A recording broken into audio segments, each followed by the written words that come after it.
during this very strange, unique time in American history. So our thoughts are with you all, especially those of you in local government that are on the front lines of this pandemic. I'm Brenda Morrison. I'm with Balancing Act. I'm one of the co-creators, and you'll meet my other co-creator, Chris Adams, here in a little bit. But we thank you for giving us a few minutes of your time today to learn how Balancing Act can help you during this difficult situation. Just a few minutes about us. We've been around. We're formed in 1998. Chris and I we're public policy facilitation consultants. We've done a lot of work in a lot of different public policy areas for local governments, for state governments, working on fiscal issues. And during the first recession, during 2007, we were doing a lot of work on the state budget and doing a lot of public meetings, and we realized that so many people could not attend a public meeting and were not understanding the gravity of the situation, that Chris and I thought, gosh, it would be a great thing if we could put this online. So in 2007, we built our first online simulation for the state of Colorado, and that was up for several years and was used by several governors in order to convey the situation that the state was in at that time. And we're still consulting also and doing a lot of public policy facilitation. But then in 2014, we thought, you know what, we were getting a lot of inquiries from local governments like yourselves asking if they could have the simulation. And so we thought, you know what, we're going to give it a try.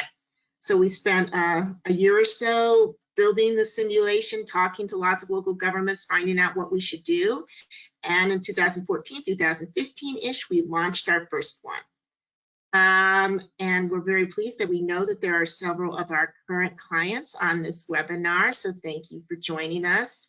And in 2015, we were asked by the City and County of Denver if we would perhaps consider building a taxpayer receipt, and we did that in 2015. In 2016, I'm not sure how many of you are aware of this service we provide. We built the federal version. It's federalbalancingact.com, and that provides a version of the United States federal budget, which is, you know, ginormous.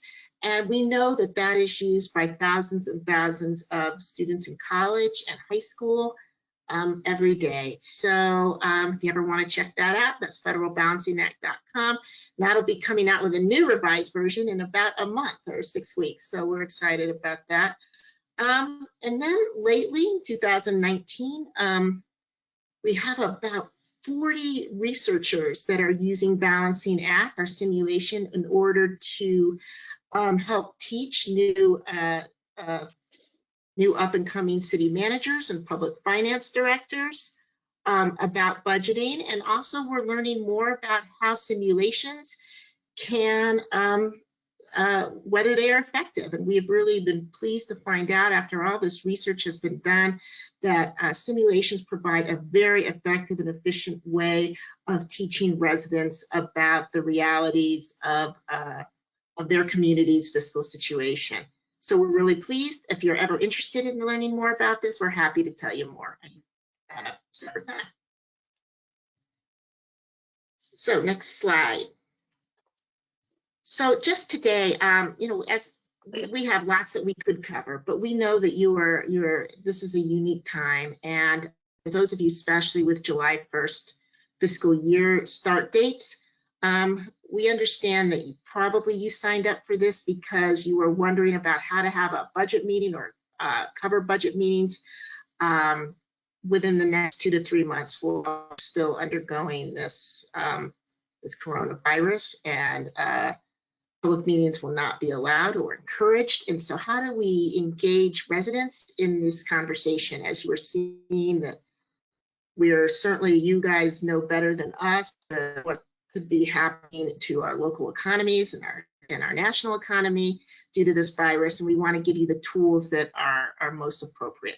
So what we're going to cover today is we're going to give you a quick tour of the simulation. We're going to show you how to set up your free account.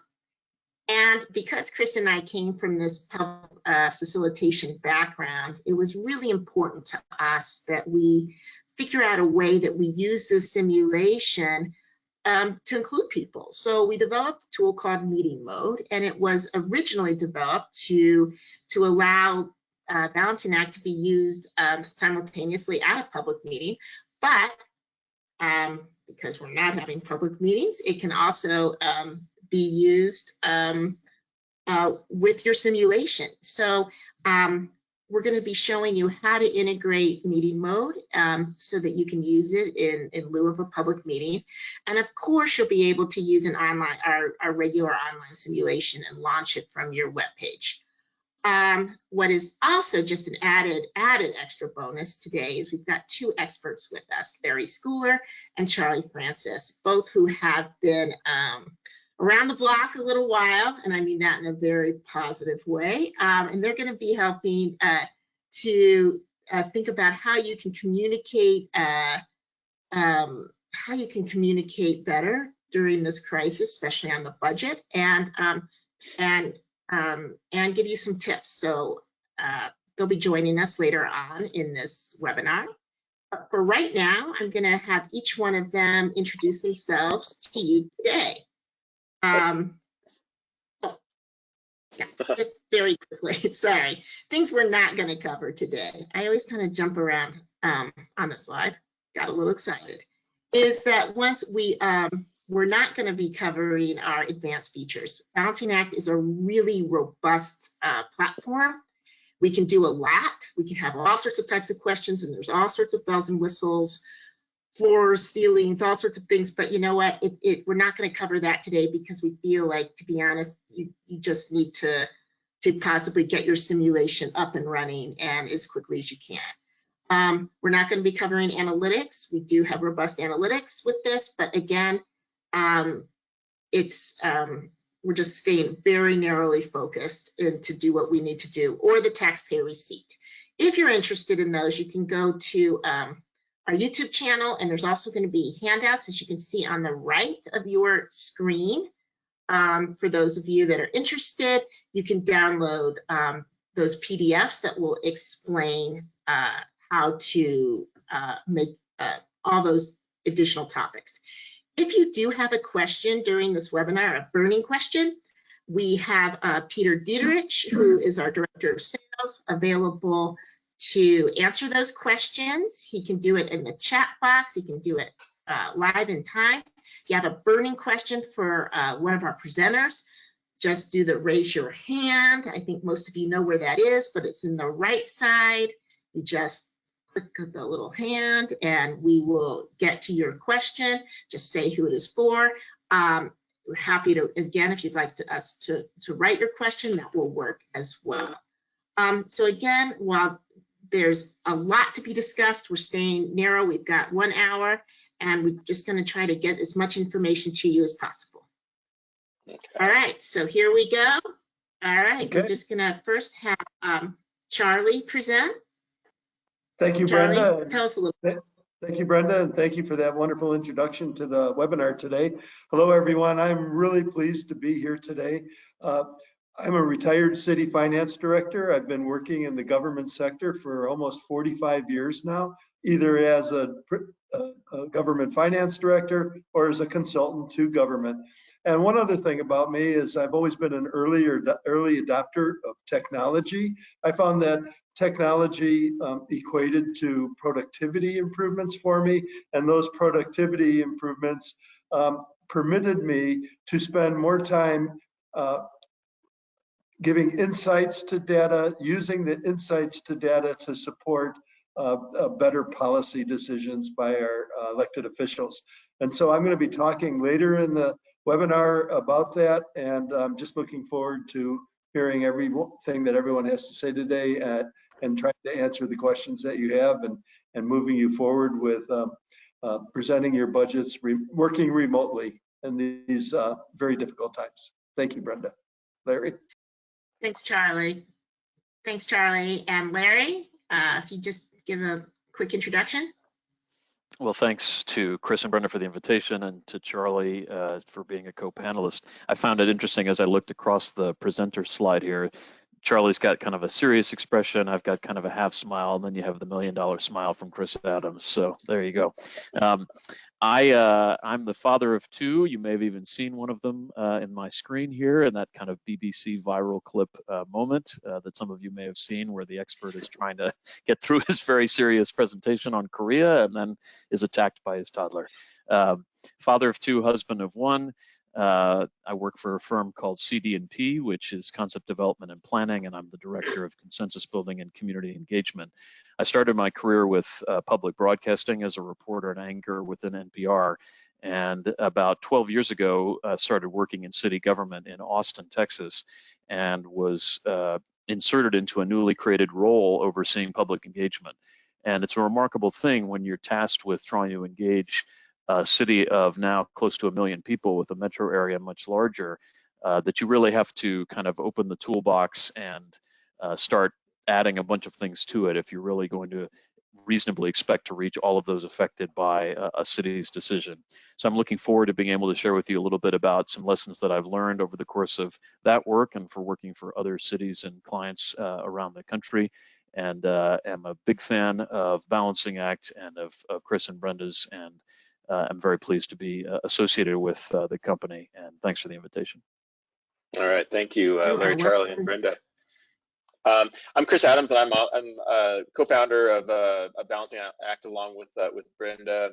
Been doing public engagement for about 25 years now, and we've in particular been interested in how do we expand the population of people that participate in public affairs and public meetings. And we all know that budget hearings and even most public meetings are often not well attended and often not very useful. And so we're proud to be amongst a group of GovTech, civic tech companies that are really trying to expand that with high quality ways to interact, and simulations because of the nature of the budget, where there's all sorts of trade-offs and there's constraints and context and really complexity. We have found that simulations are really the best way to do that, and that's why one thing we're really gratified both by our client success so far, but also by this group of researchers that have really recognized that there's something different here. And at this very difficult moment in our nation's history, where not only are we being told that we shouldn't be together any longer in face-to-face settings, but local governments, I think, are also looking at just unprecedented economic issues. And so the need to have a way to communicate with the public about what these challenges are, to frame up what the choices are in combination with the constraints, I think is tremendously urgent. And so we're really glad to be able to offer a free and fully functioning version of Balancing Act to help out with that, especially for those of you who have meeting requirements that need to be met for, say, a July 1st fiscal year start. I was noticing yesterday, just reading some articles, that some California cities are looking to see if online meeting settings can actually meet public hearing requirements, and it's looking increasingly likely that they can. So we're going to present to you some options that you have, both to hopefully meet some meeting requirements to make it so that people can be safe, and also to get that good input, because there's going to be some tough choices and tough challenges that you, as professional staff and elected officials, are going to need to make, and you're going to want to have a public that understands them and hopefully supports them. All right, so we're going to be kind of down and dirty today. We've got a whole series of educational materials that are available. We've got a maker's workshop that's actually 3 hours, sort of walking through strategies and technology and so forth. But we're going to be very focused today, because I know that some of you really are trying to meet some deadlines. So we're offering a free account to local governments, including higher ed. I just got the question about higher ed. Higher ed, we're also including for this free account. It includes our basic simulation features, our most popular features. It includes the ability to get a full report on everything that your users have done on the simulation when they hit submit. And then it's got what we call meeting mode, which is a way to have synchronous interaction or real-time interaction. And I want to distinguish that from being face-to-face. It doesn't necessarily have to be face-to-face. This new version, as I said, will be free and available until June 30th, but if anybody wants to extend that, we can certainly do that with you. And then this is the website. You can share it with your friends. It's probably how most of you found us today. It's a simple form, and once you fill it out, you get a welcome letter that tells you how to sign up for an account and also gives you some resources to begin. All right, so this is, I apologize once again to our existing customers on this. I'm gonna give about 4 or 5 minutes of basic onboarding, but then I'm gonna direct most of you to go to our Makers series to get more information on this, or to contact us and we'll help you with it. It's really pretty simple to get started, but this is gonna be a little bit repetitive for those of you who are existing clients. So there's 5 types of data in balancing act essentially, and 3 of them are required. So you can get your simulation up and running with really just 3 types of information. The first 3, the 3 required types are category. So in this case, in this example, it's public safety. Subcategory, which in this case is police, and then subcategory amount, which in this case is 254 million. So if you have those 3 pieces of information, you can build a simulation. And then we really encourage you to provide context as well. So one of the problems with strict visualization platforms that just sort of visualize data is that they don't often provide context. And so we encourage you to do that. We provide really in-depth ways for you to provide that. And so the first level is what we call more info. So if people click on this blue info icon here, they get just a brief narrative of what the item is. And if they click more details, you can kind of go to the races. You can put in videos, you can embed visualizations, you can put in links, you can put in all sorts of text. It really gives you the opportunity to do whatever you want there. So you might ask, how do I get this in? We've got APIs with one budget company, Questica. So if you use Questica, we can connect you via API, which is very nice. But really, it's pretty simple just to use an import-export using a CSV. And so this is what the file looks like. So you've got the category, A, so you've got police, parks and rec, subcategory, patrol, detention, and then the amount. So these are the 3 required ones, and then these are the 3 optional. So most of our clients begin to create their simulation by creating a CSV. That most budget finance people are very familiar with this. And your task really is going to be to combine items because you don't need to have 80 or 90 items on the simulation. Typically, our simulation users on our online version spend about 10 minutes. And so if you have 90 items, there's no way that they're going to get through it. And so we encourage you to sort of lump things together and combine things, which seems to be adequate and useful for this purpose.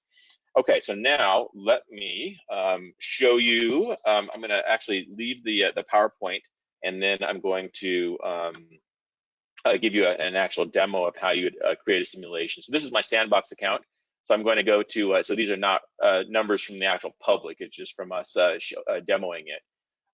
So I'm going to go to my simulation page, and then I'm going to go to create simulation, and then I'm going to say test for webinar, and then I'm going to choose my language. So English is default, and then I'm going to say start from scratch. And so then I click continue, and then I get my shell that I can then populate. So I can click revenue here, and I can import. And so I'm going to pull in a spreadsheet that looks very similar to the one that I just showed you. And I'm going to click on that, and I'm going to pull the revenue categories in, and then it's populated with taxes, sales tax, real estate, fines, etc. And then I can go to spending, and then I'm going to import. It's actually the identical a CSV to the one I just showed you. And then I'm going to click through this. This is just a way of doing meta categorization. I would encourage you just to skip through this for now. And now I've got these various options here. And so I'm going to click on preview. And I've just created a very simple simulation using just 2 simple spreadsheets. I'm going to click through this as well.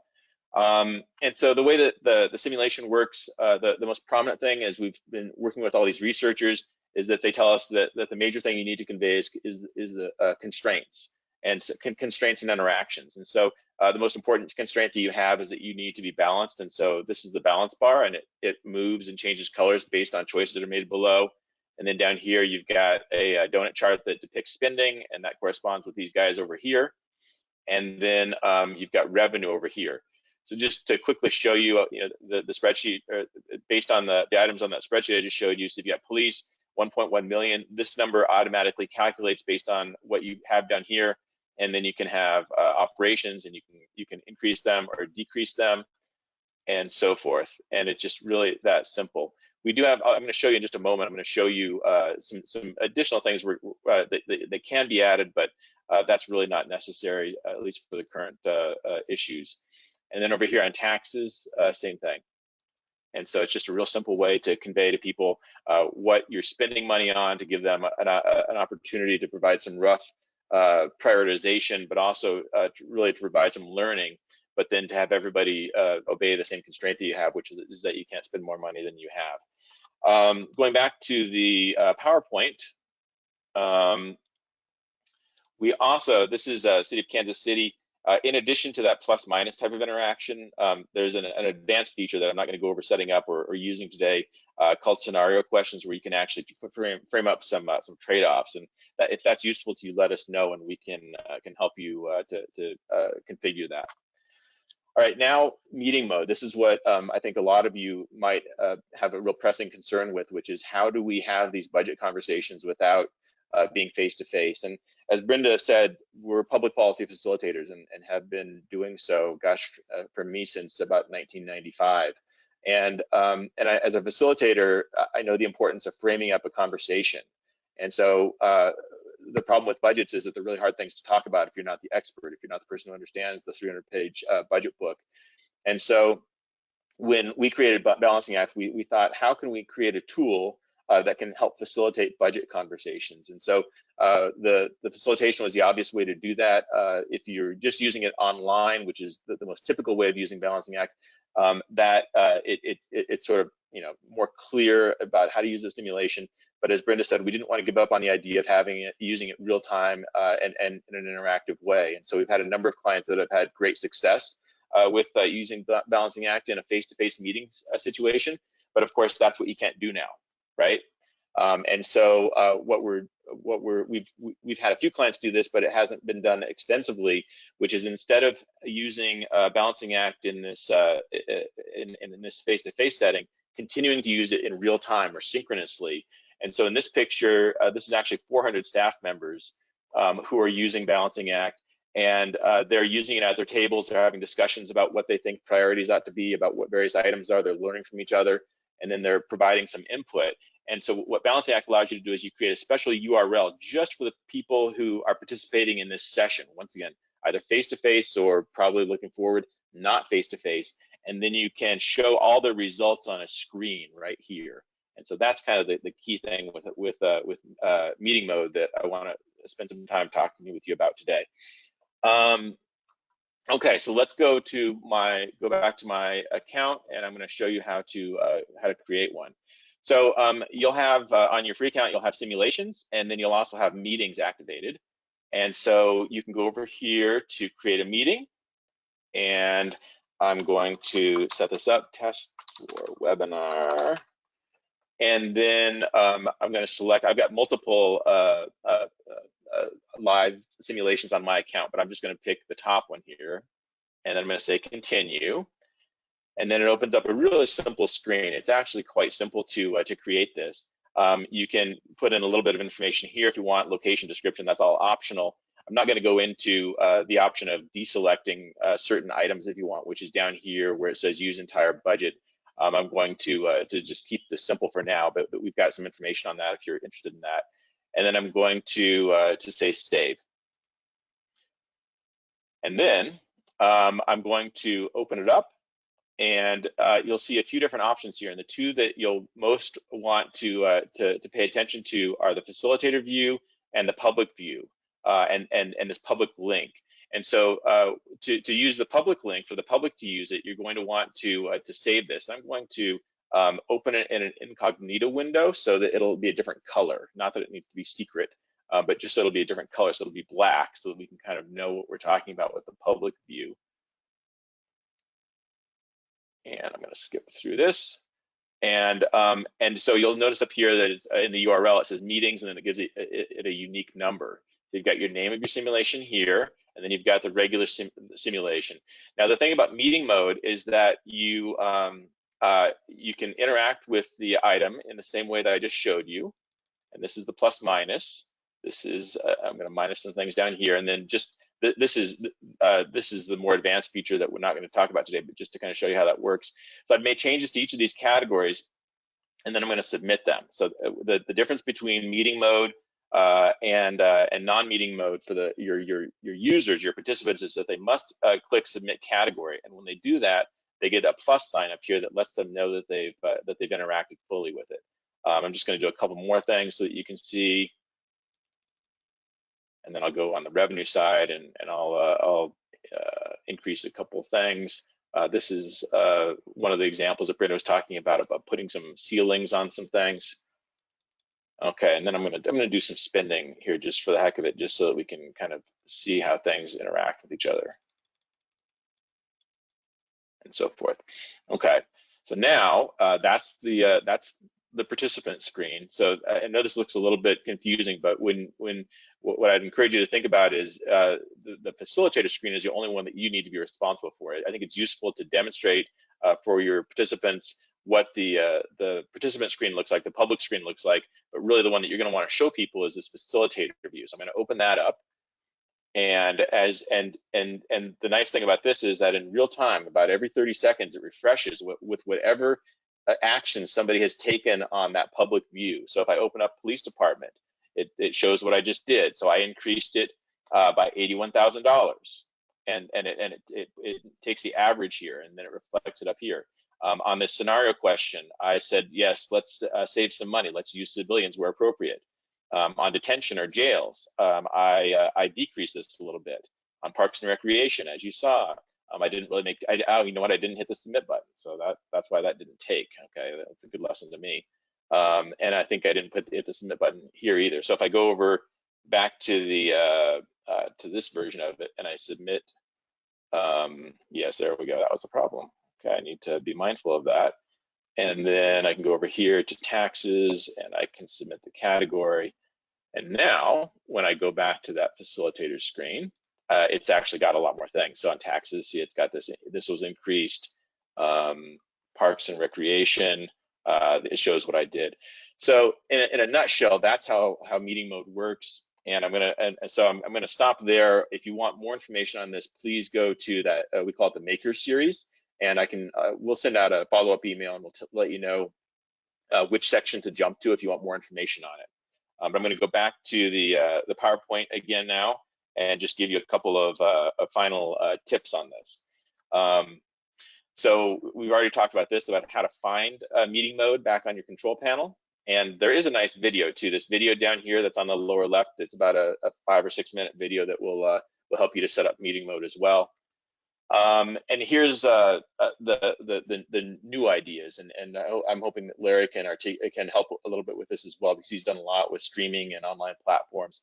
But it really is the same idea as an in-person meeting. The participant uses the public view, as I've talked about, and I've showed you where to get that URL.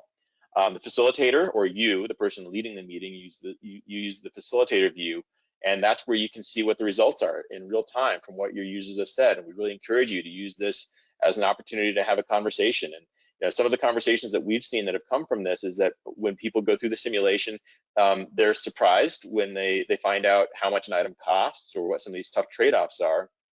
And it's a real opportunity to have a conversation. So you might be at a meeting with residents where people are increasing spending on police patrol for some reason, and you know, maybe presumably police patrol response times are quite good in your city or in your town. And so then you can ask a question. You say, well, why did everybody increase police patrol? And somebody might say, well, because I feel unsafe. And then that creates the opportunity for a conversation. You know, somebody who's knowledgeable of the performance metrics could say, well, why do you feel unsafe? And they could be, well, because my street is so dark. Well, through that conversation, you've actually found out that the problem isn't that there's not fast enough police response times. You found out that maybe there's a street light that's out, or maybe there should be a neighborhood watch program where neighbors flip their porch light on or something like that. So once again, we see this simulation as an opportunity to have a conversation, and we think there are going to be a lot of tough conversations moving forward. And it's our hope that you can use this technology in a way to facilitate those, to have them be informed, to take into account trade-offs, and really have good conversations. And then I didn't show you this, but well, I will show it to you real quick, because everybody always asks, where can you get the results? And so I'm going to just show you, going back to my control panel, you get, analytics is not something that we're including in this free offer, but we do give you all of the information that any user has entered. And so let me just see if I can find one that has some information on it. You just go right here, you select the simulation, and then you just download the report, and it gives you a CSV, and it includes everything that anybody has entered on your simulation. It's a very full and comprehensive report, and then you can do whatever you want with that information. Okay, so I'm getting close to being done here with this part. Let's see. These are just some tips. Remind them, just like I forgot to click the submit category. Remind them. They will get a reminder if in some ways with that green check mark. And I've got a slide that you can show people. There's also a participant tutorial. It's on YouTube. It's here. It's about 90 seconds, and it just kind of walks people through what meeting mode looks like. If you feel like that would be useful to your residents or your participants, feel free to do that. The way that I've used this in groups is that I provide a little bit of an opening statement, and I walk through the simulation, and I might direct them to some key areas to say that, we're really trying to figure out, we need to cut some money, and so we can certainly cut some things that might be non-essential, but really the big money is in police and fire. So maybe we need to think about some new ways of delivering those services. And so I wouldn't be afraid to, I wouldn't shy away from directing them to areas that you want them to work on. And then you can either do it sort of in a sequential manner in which you kind of walk them through, and everybody kind of looks at one question at a time. That can work, or the other option is to sort of give people some time. Give them 10 minutes to kind of just do this. And I'll be honest, we haven't found one way to be better than the other, and so this might take a little experimentation. Actually, we'd probably appreciate feedback from you. But currently, my recommendation is to sort of introduce the simulation, give them a little bit of a walkthrough, and then to give them 10 minutes or so to do it on their own, and then look at the facilitator screen, and to the degree possible, get them to interact with you and to say, ask them questions like, gosh, why did everybody think that we need to have an increase in maintenance in the parks department, and just find out what those concerns are, but then also hold them accountable if they really want to see an increase in something, to say, gosh, we're really looking at a shortfall right now, so help us figure out how to do this. Is it that you want to cut some other services, or would you be interested in a potential tax increase? And then go to webinar, the platform we're using right now. It does have this option to raise your hand. I think a lot of the other platforms do as well. And Larry has a great deal of experience with streaming platforms that are configured in other ways that he can speak to.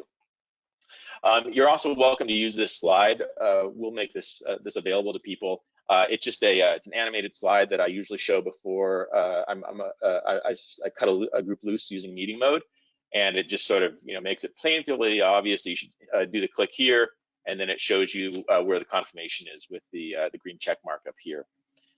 And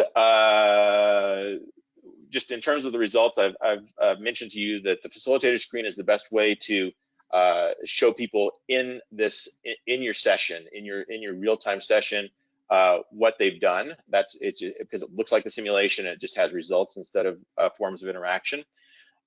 If you're using this for multiple sessions, you can create as many meetings as you want. We encourage you to create a new one for each time. We've had a few clients that have sort of glommed a lot together, and it's not my recommendation, but there's certainly nothing stopping you from doing it. Included in our offer is not just meeting mode, but is the regular URL. So please feel free to use that. I mean, that's honestly where you're going to get your most uses, I think. But if you do have a meeting requirement, and if this can help with that, we think, and you're welcome to use it both synchronously and asynchronously, but we really encourage you to put it on your website as well. And on the CSV download, it'll tell you when input has come from a particular meeting and which meeting, and then which ones are coming just from your online simulation. And then I've already shown you where the cumulative report can come from. I just want to give you an example of what a launch page looks like. So this is included, as I said, in your version, is to share with folks what the online version. So this is Corona, California. I just happened to choose them. They're using both our tax receipt and the balancing act simulation, and they've also got it in Spanish and English. And they've had some good success with using this as a tool for interaction with their residents. And now I'm going to toss it over to Larry to speak about this whole situation from a communicator's perspective. Thank you very much, Chris. I want to commend Chris, Brenda, Dan, Peter, the whole Balancing Act team for such a tremendous asset to the country, to municipal governments everywhere. It's just an unbelievable resource.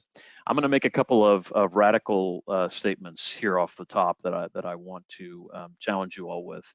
The first is that I understand that your government agencies primarily need to be communicating information about the coronavirus and about your government's response. First of all, I think it's important that you keep your public engaged in dialogue about how that response is going. You need to know whether your public is happy with the services you're providing, wanting you to provide different kinds of services, wanting you to shift priorities, wanting you to spend money on things that maybe you're not spending money on. That's an important two-way conversation that needs to continue. So I know some agencies may think we need to kind of go dark when it comes to forms of engagement. And quite frankly, now may be the most opportune time to engage with so many folks in such a shifted way of life, with their calendars in such a different, altered state, with so few ways to occupy their time. So there could be no time like the present, quite frankly, to get your public's attention. And I want to encourage you, whether it be through Balancing Act or other means, to really consider a deep investment in making that conversation two-way at this particular point in time, and to not necessarily be concerned that it will cloud the message that you're trying to deliver around coronavirus. Secondly, I think that in general, we need to try to take some of the practices we're considering in this altered state and making them permanent civic infrastructure, which is to say that the use of tools like Balancing Act, or some of what I'm going to talk about here in a moment, live television, text messaging, and so on, are certainly useful in a time when it's very difficult to get people together face to face. But the reality, as I'm sure Charlie and others can speak to it, is that a tiny, minuscule, infinitesimally small percentage of our population engages face-to-face. They are very reluctant to come to typical governmental meetings. They are very reluctant to go to the public hearing or the town hall, where a buzzer will rudely shut them down and where they have to courageously speak in front of a sometimes angry crowd. And so the kinds of things that we're talking about here as virtual solutions in a time of crisis should, quite frankly, become, in my mind, signature pieces of your tool belt going forward, and something that you continue to turn to time after time in a city as large as I think many of your cities are, because in order to really enable those affected by a decision to affect that decision, you really need to have all of these tools at your disposal. Chris, if you don't mind advancing the slide for me.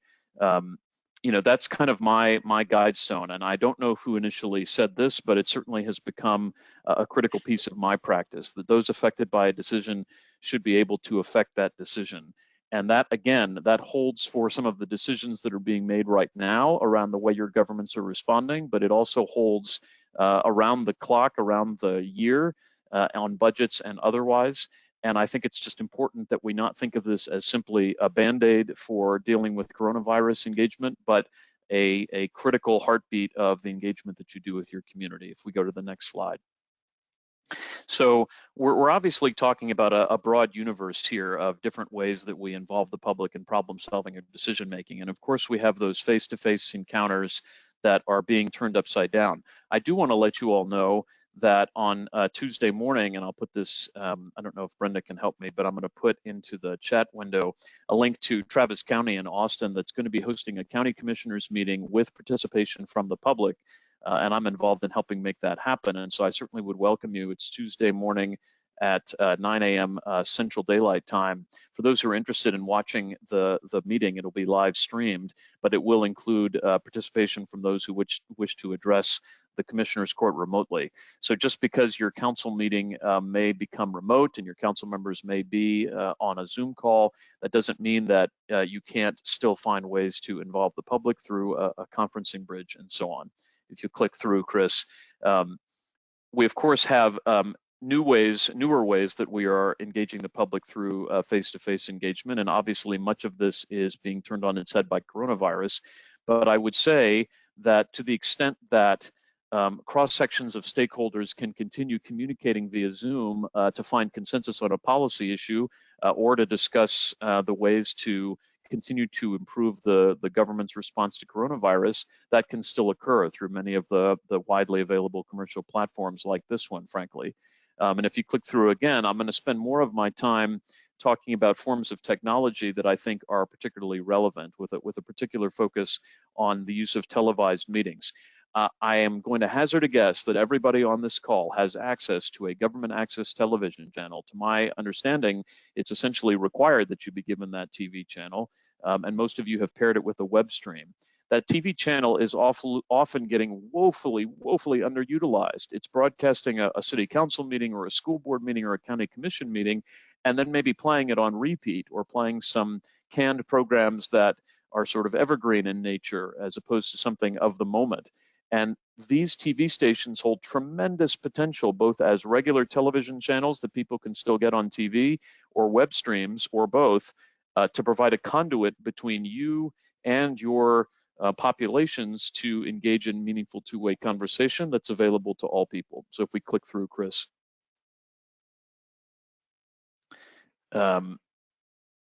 Should be the next slide. There it is. I just want to, kind of set the stage for this by explaining kind of this framework that many of you may be familiar with from the International Association for Public Participation.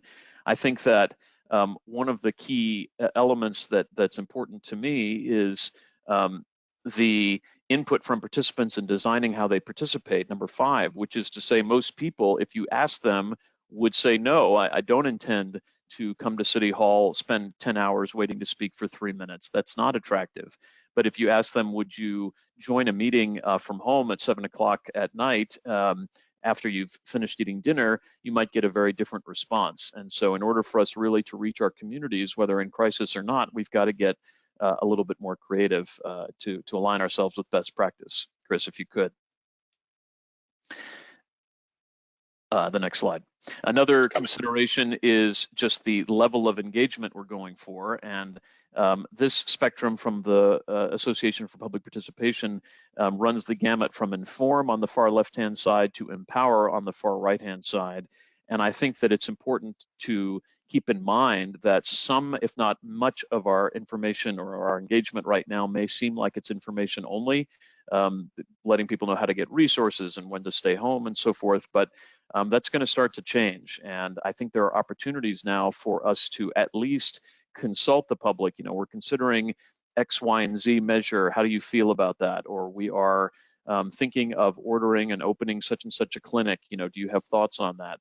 And I'm not talking about a 6-week consultation. I'm talking about perhaps a 2-day, live discussion or survey or telecast where you can get some information in rapid fire. But I do think that there are still opportunities across the spectrum, even during a time of crisis. If you go to the next slide. It's coming. No problem. And this illustration just demonstrates that, there's always in a best practice scenario going to be multiple ways for the public to engage. This is an illustration from a colleague of mine named Susan Podziba, who is working with the city in Massachusetts on their charter revision. And what you'll notice is that there are public opportunities, then sort of a subcommittee opportunity, then more public opportunities leading up to a ballot measure.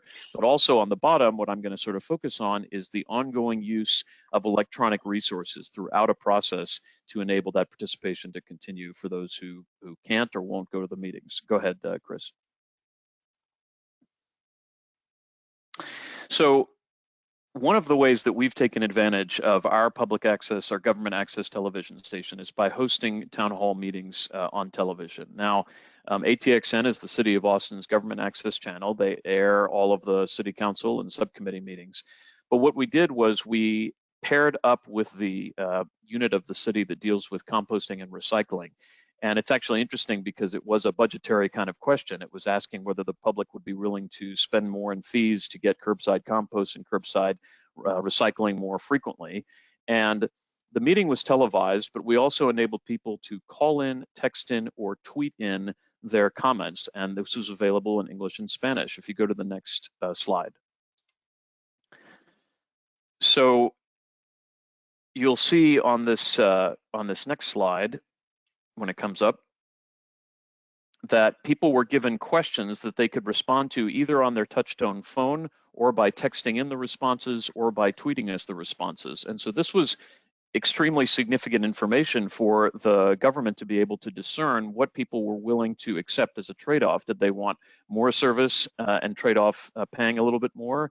Did they want the same status quo service and potentially pay the same, but it affect our zero waste goals? If you go to the next slide, you should see an image that depicts the fact that people were responding real time via Poll Everywhere, which is a popular text message-based polling device. So we used to have to use clickers and be in physical proximity to another computer, but we no longer have to. So this was something someone could do no matter where they were via web, text, or tweet. And then if you go to the next slide, you'll see that there were toll-free numbers available in English and Spanish. So someone could call in, ask to make a comment, speak to a call screener, and then make their comment.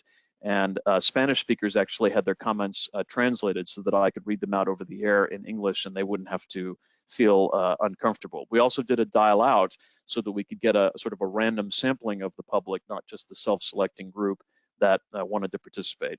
If you go to the next slide, what you find is that with a small bit of marketing and a small bit of outreach, you are able to reach such an extraordinary number of people in real time in a single meeting. And so you're getting information consistently out across a very large spectrum that you would obviously never be able to get if you were hosting a face-to-face meeting, unless you had it at a stadium and had celebrities and a giveaway, I suppose. But generally speaking, that's not feasible.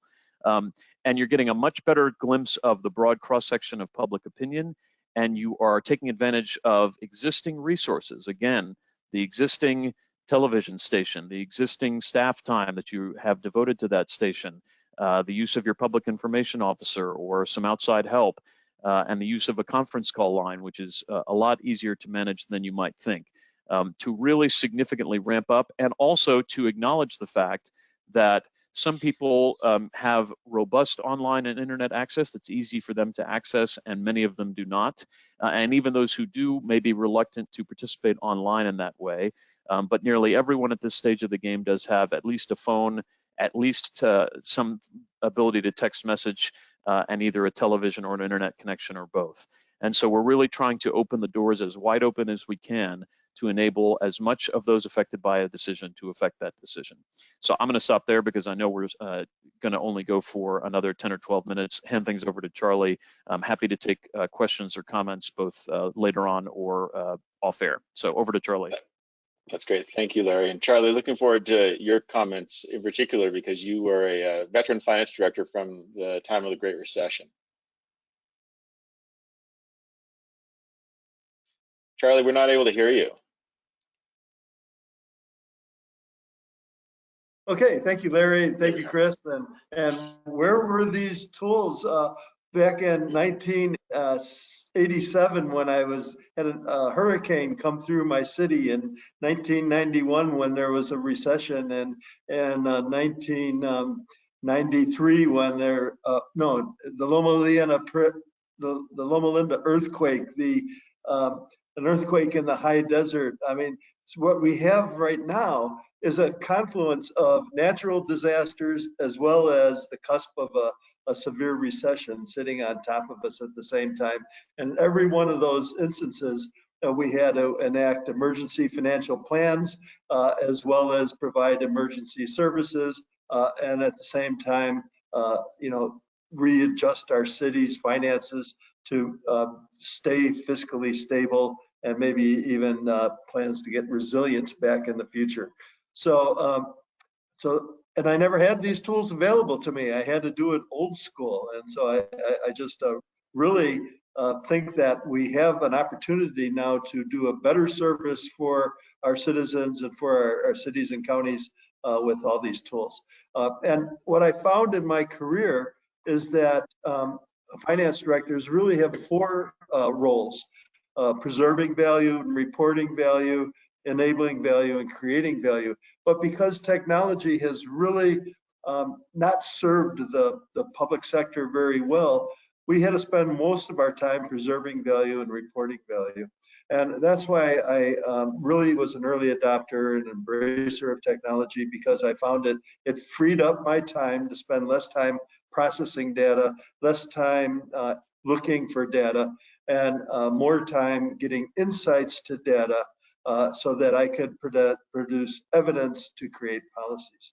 So real quickly, let's just go back to 2008. I just started work at the end of 2008 with the city of Sausalito, and the city manager said that, people are shutting City Hall one day a week. They're cutting back services. They're abrogating labor agreements. They're stopping capital investments. Put together a plan to do the same. And I said, well, before we put together a plan to do the same, let's do a deep dive fiscal assessment of where we're at today and what our adjustments we need to make and what our long-term fiscal plan is going forward. And so I did that. I put together tools. I kind of mined my special revenue funds. We actually came up with a program called the Sausalito Economic Stimulus Program that helped keep our economy stable, keep City Hall open, and be able to give all of our employees a 5% pay increase on July 1st of 2009. Well, can you imagine how hard that was without public engagement tools?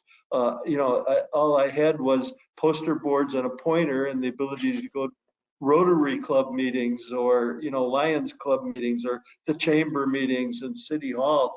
And so that began my search for transparency tools, for public engagement tools, and brought me to where I'm at today, is working with technology firms to help you now that you're working from home and working remotely. And I mean, just today we've got some big headlines facing us, Chris. If and there's all kinds of predictions of where we're going to go in the future. Some economists are saying that we're going to have a V-shaped recovery. Other economists are saying we're going to have a U-shaped recovery. And finally, these articles are all recent. Where yesterday I was on a call with a Standard & Poor's who's got a big U-shaped recovery, and this is coming from the Kelpelver account, where everything's impacting our economy. So the first thing I want to impress on everyone is that we need to stop, take a look at how this is going to impact us today. It's going to impact us in our current fiscal year, and we need to project that out. Chris, if you could forward, I want to emphasize that what we need to do is what I call scenario planning. And I emphasize scenario planning because it's distinctly different than traditional forecasting. Forecasting is essentially looking where you were and where we are today, and then extrapolating that into the future.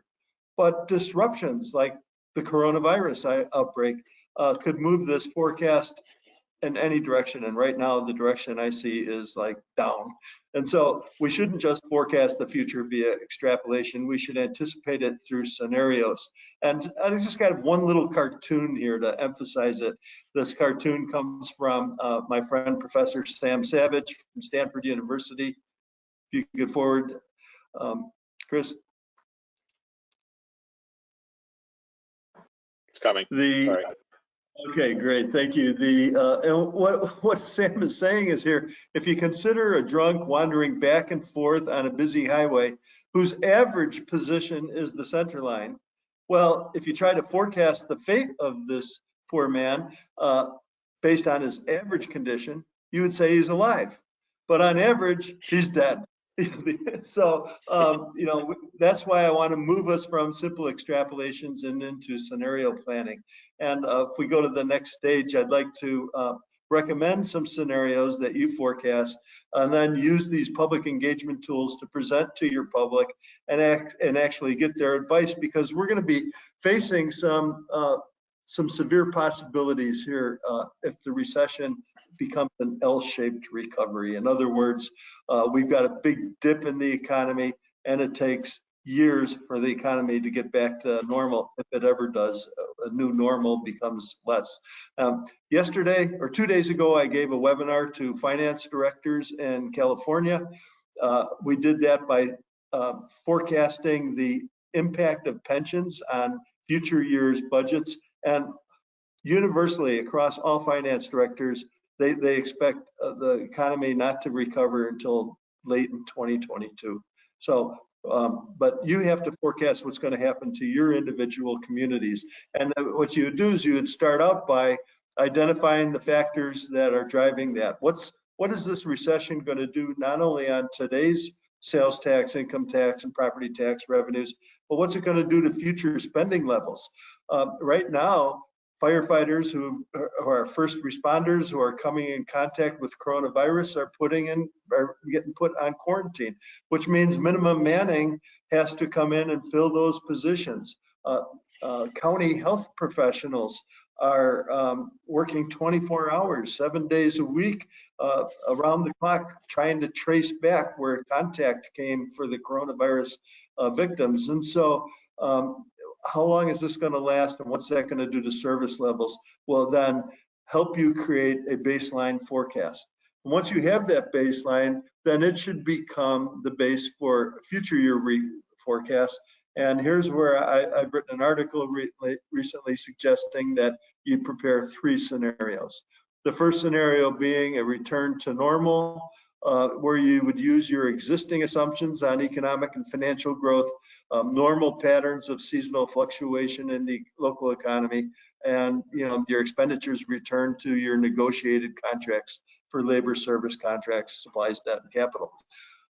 But your second one should be a slow recovery, and here's where you'd want to look to the news, look to talk to experts, attend these webinars on how long this slow recovery is going to last. Will it be like the post 2011, where it took 3 years for property taxes, hotels, and income tax to rebound, and then you get an incremental gradual return to normal resource generation?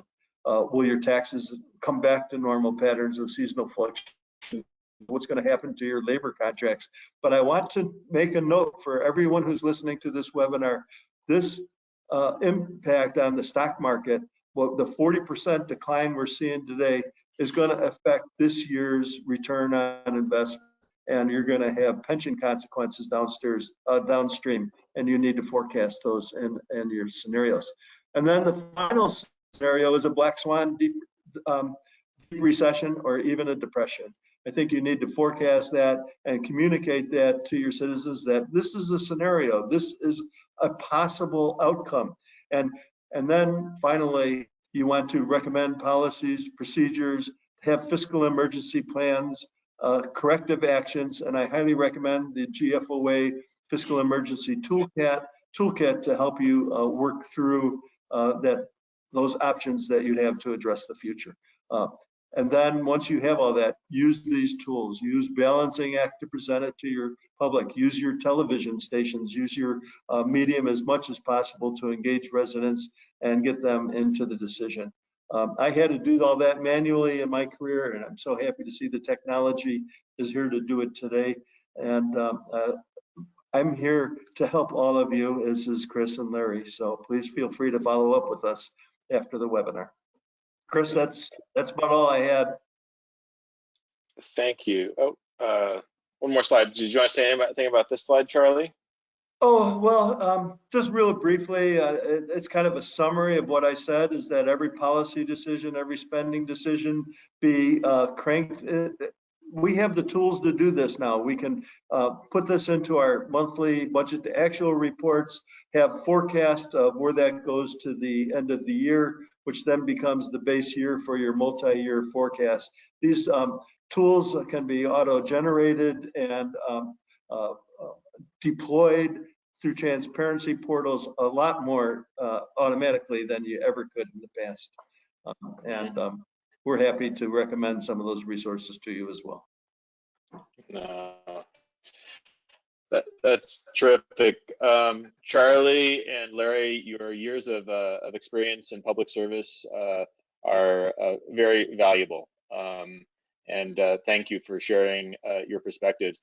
I'll just add one thing related, particularly the last comment you made, Charlie.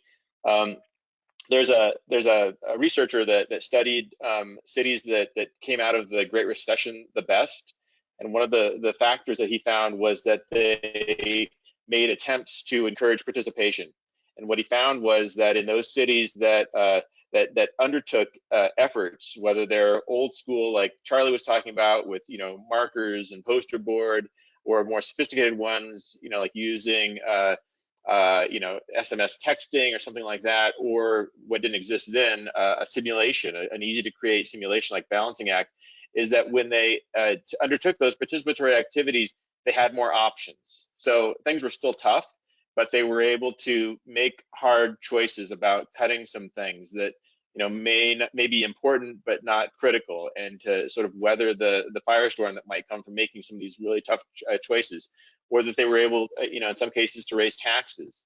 So what we're trying to do is we're trying to give you the tool to have that informed conversation, so that you'll be able to make to take those tough actions, so that you can get your community to the best place possible. And so that's the hope, and thank you, Charlie and Larry, for doing that.